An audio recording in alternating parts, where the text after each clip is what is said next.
La Société nationale d'électricité du Sénégal, Sénélec, vous offre votre revue de presse. Bonjour et bienvenue. Trump prive le Sénégal de 316 milliards de francs CFA. Une information relayée par la presse du jour. Réumi Quotidien révèle les vraies raisons de la suspension de l'aide américaine. Dans Vox Populi, le Premier ministre accuse le coup et appelle à se retrousser les manches. Dans les colonnes du journal, Ousmane Sonko s'interroge. Est-ce qu'on peut continuer à attendre cette aide étrangère avant de poursuivre? Il nous faut mieux nous concentrer sur le travail. On ne peut pas toujours compter sur l'aide extérieure. L'aide étrangère ne développe jamais un pays. Ce sont les populations qui s'en chargent. Le POTUS béni Elon Musk qui va fermer l'USAID, le plus grand donateur mondial. 72 milliards de dollars distribués en 2023. L'Agence américaine de développement gère des programmes d'aide dans 120 pays, nous apprend Vox Populi. Sud Quotidien de renchérir l'État privé de 300 milliards de francs CFA. Wolf Quotidien parle de dégâts collatéraux d'une guerre commerciale. Le pétrole sénégalais risque d'en faire les frais, selon un spécialiste.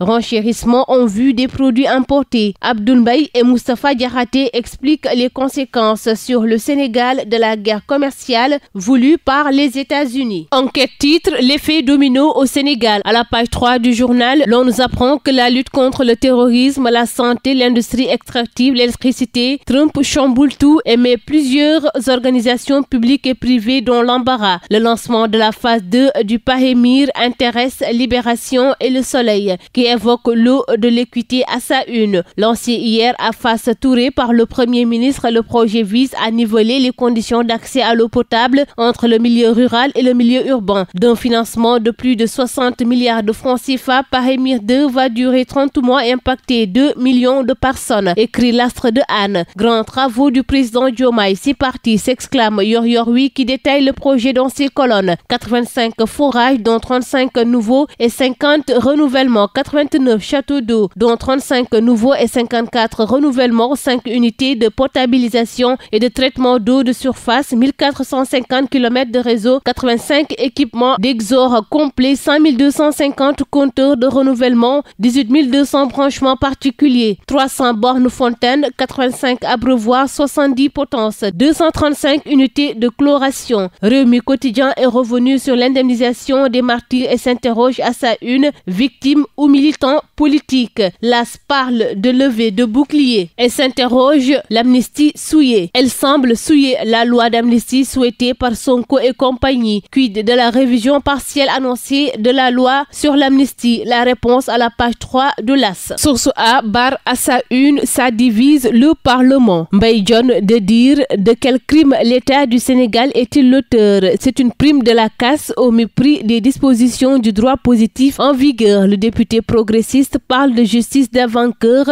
de balafres portés contre notre institution judiciaire. Amadou Ba de Pastef porte la réplique. Où ils sont ignorants et c'est inquiétant pour leur stature et carrière politique, où ils sont malhonnêtes et cela montre qu'ils ne méritent pas le statut d'homme d'État. Les Échos est revenu sur l'attaque du domicile de la maman de Ousmane Sonko à Ziguinchor. Ahmed Ndiaye, un jeune brillant, gagné par le désespoir. Ahmed Ndiaye, la trentaine, est sorti major de sa promotion à l'école polytechnique. Il a été témoin du meurtre brutal de son père, Ndiaye, alors préfet tué devant lui. De stagiaire, il est passé chef de service puis chef de département jusqu'à devenir directeur du building. Ecotra témoigne, il s'agissait d'un appel au secours, un cri d'alarme. Les 1500 employés d'Ecotra sont sans salaire depuis 6 mois. L'Observateur révèle une nouvelle arrestation à Ziguinchor, le complice de l'intrusion chez la mère de Sonko.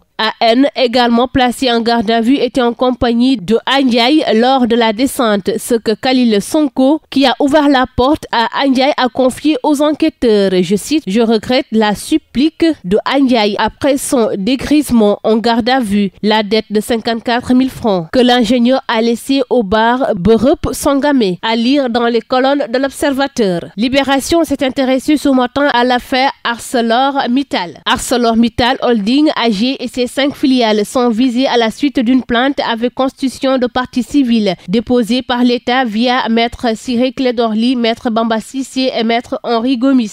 L'affaire est gérée dans la plus grande discrétion selon les informations du journal. Une information judiciaire a été ouverte par le parquet de Dakar pour association de malfaiteurs, corruption, recel, blanchiment de capitaux, escroquerie et complicité. Dans le même journal, l'on relate un fait de société. Porté disparu depuis dimanche, Cheikh Ahmed Tidiane Wade a été retrouvé égorgé. Un premier suspect a été arrêté et c'était l'émoi et la consternation dans la commune de Fass Ngom à Saint-Louis. Le gérant d'un multiservice situé à Pâle du nom de Cheikh Ahmed Tidiane Wade a été retrouvé égorgé dans la brousse. L'enquête ouverte de suite par la section de recherche de Saint-Louis a permis d'arrêter un premier suspect. Ce dernier a été interpellé dans un village situé à Sakal avant d'être acheminé à Saint-Louis. C'est tout pour votre revue de la presse. À vos kiosques et très bonne lecture. La Société nationale d'électricité du Sénégal, Sénélec, vous a offert votre revue de presse.